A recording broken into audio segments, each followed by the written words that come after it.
Hello and welcome to Benny's Alternate Universe.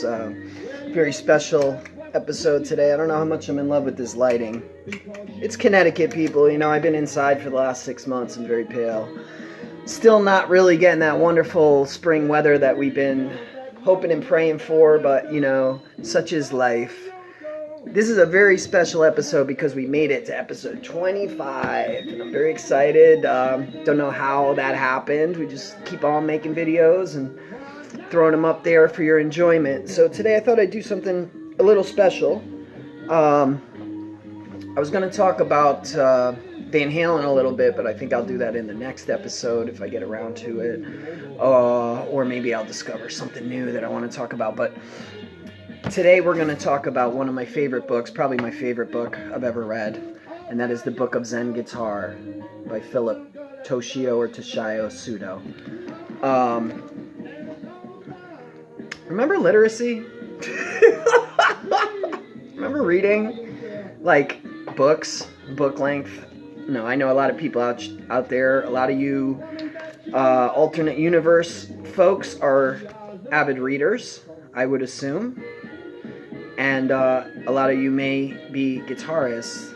The wonderful thing about the Book of Zen Guitar, this is my second copy, because in keeping with the Zen Guitar philosophy, I did give away my first copy to a young acolyte when I achieved what I considered to be a high level. I don't know if I'd say black belt, but the point being that once you achieve the black belt, then you want to go back to the white belt.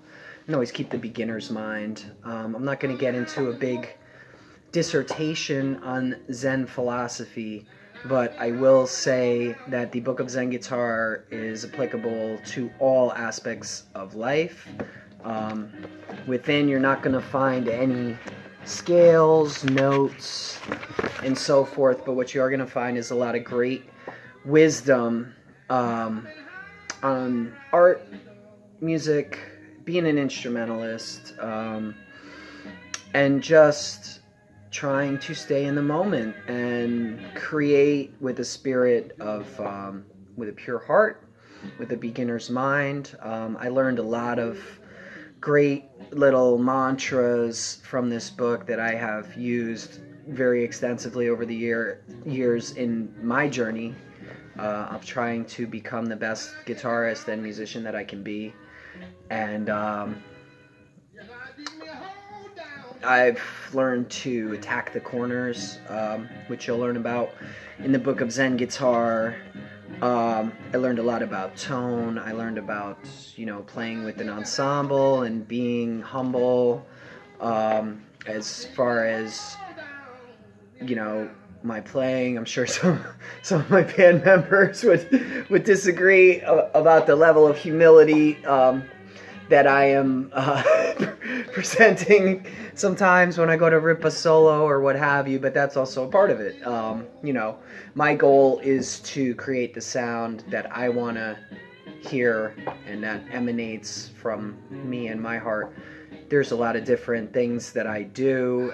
Those of you who know me over the years, played in many different, quote, genres and modes and styles. But I do try and do things that are coming from a place that I want to come from. And sometimes I do things that are, strictly commercial, like when I was playing with Stretch Marks the Spot. But again, I feel that I did approach that gig with the attitude of,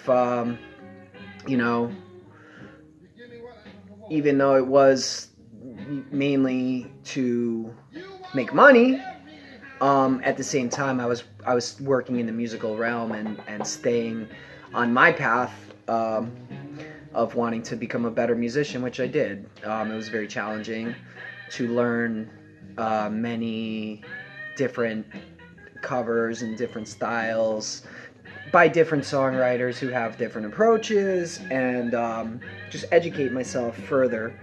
So there's a lot of good quotes in this book from famous guitarists, and let's see if I could just find something at random here. Oh, this is one of my favorites. This is one of my favorites from Miles Davis.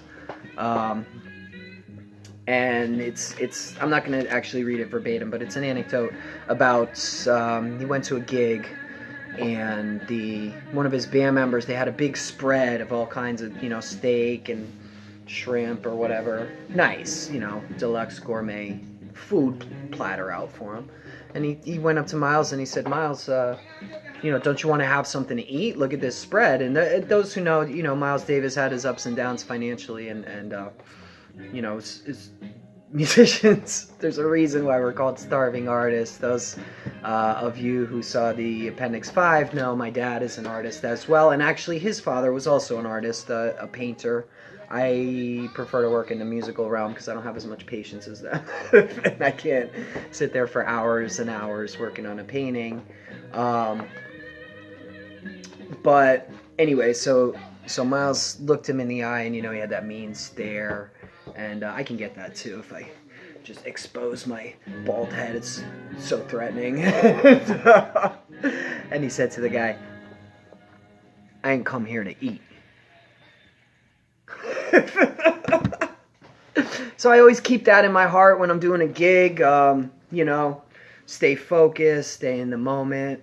Some great wisdom from Bruce Springsteen in here, of all people, who we don't really think of primarily as a guitarist, but he is. And he's talking about playing gigs, and he says, you know, you got to approach it from the angle that it's the most important thing in the world, and at the same time, it's only rock and roll, and don't, you know, get over yourself. So anyways, in conclusion, the Book of Zen Guitar has been with me for the most part on every gig I've done in the last 10 years, unless for some reason I had misplaced it or, you know, otherwise forgot to bring it to the gig. But I will open it up because I've read it, you know, many times, as you can see. And this is my second copy. And I'll just open to a random page. Here's a nice quote from Chet Atkins. He says, approach the guitar intelligently as if there are limits. Don't deny them. Work within your restrictions. Some things you can do better than others. Some things you can't do as well. So accentuate the positive. And that's from a chapter on limits. We have chapters on ego. Ego is one of my favorite subjects that's covered in the Book of Zen Guitar. And what is the purpose of ego for a musician? You know, we all have it, or else we wouldn't be doing this. Why are we there? What is our job, and what is our role in performing in public? John McLaughlin said, if I can get out of the way, if I can be pure enough, and you're going to, you know, hear a lot of talk about purity and coming straight from the heart. And that's really... There are no scales or modes or what have you in the book, because that's only knowledge that you can acquire, and only you know what you want to sound like. For me, right now I'm playing a lot of Van Halen licks, and I'm playing along with Van Halen because I'd like to add some of that flair and that flash to my abilities. And my playing is a combination of a lot of people. But there's definitely some Tony Iommi in there, and Jimmy Page from when I was a kid, and all kinds of punk rockers. Greg Ginn and East Bay Ray made a big impression on me. Indie rockers like Thurston Moore and Lee Ranaldo, and, you know, Flash players like Van Halen, James Hetfield and Dave Mustaine were both really inspirational to me on the metal side of things, and the list goes on and on. Hopefully creating some kind of amalgam of these styles to make my own style. But John McLaughlin says, if I can get out of the way, if I can be pure enough, if I can be selfless enough, and if I can be generous and loving and caring enough to abandon what I have and my own preconceived silly notions of what I think I am, and become truly who in fact I am, which is really just another child of God, then the music can use me. And therein lies my fulfillment. That's when the music starts to happen. I think that's a great quote. That's just another random quote that I selected from the Book of Zen Guitar.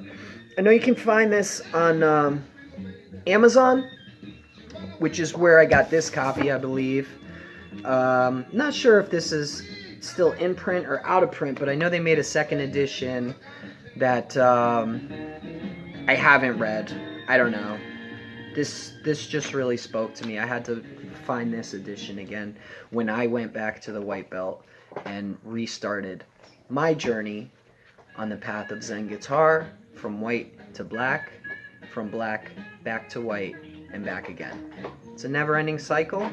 Hopefully we pick up some knowledge along the way, pick up some attitudes that are going to help us be not only better musicians, successful musicians, but better human beings, be more relaxed, be more in the moment.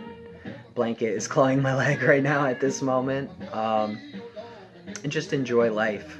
That's really the final analysis of the Book of Zen Guitar, the school and the dojo of Zen Guitar, and just taking a peek into Zen philosophy. There's other books that are similar, like Zen and the Art of Motorcycle Repair, but this is more of a philosophical. Blanket, what are you doing?